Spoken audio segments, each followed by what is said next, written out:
স্বামীকে তুই বলে সম্বোধন করলে, স্বামীর গায়ে হাত তুললে কি হয় জানলে আপনি অবাক হয়ে যাবেন।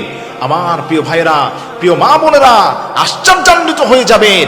আল্লাহর হাবিব কি ধমকের সুরে বলেছেন, কোন নারী যদি তার স্বামীকে তুই বলে সম্বোধন করে, গায়ে হাত তোলে, অপমান করে, আল্লাহর নবী বলেন ওই নারীর জন্য দুনিয়াতে দুইটা মারাত্মক শাস্তির অপেক্ষা করছে। জাহান্নামে তো শাস্তি আছে, এর মধ্যে দুনিয়াতেই দুইটা শাস্তি আল্লাহ রাব্বুল আলামিন তার জন্য রেখে দিয়েছেন।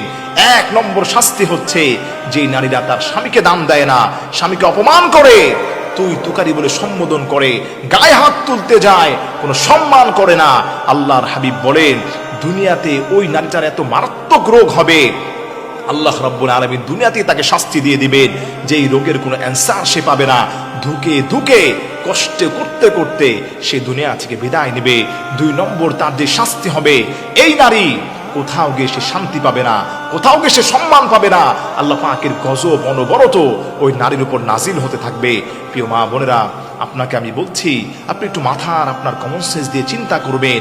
আল্লাহ যদি আপনার উপর অসন্তুষ্ট থাকে, আল্লাহ পাক যদি গজব নাজিল করে, আপনার বাঁচার কোনো ওয়ে থাকবে না।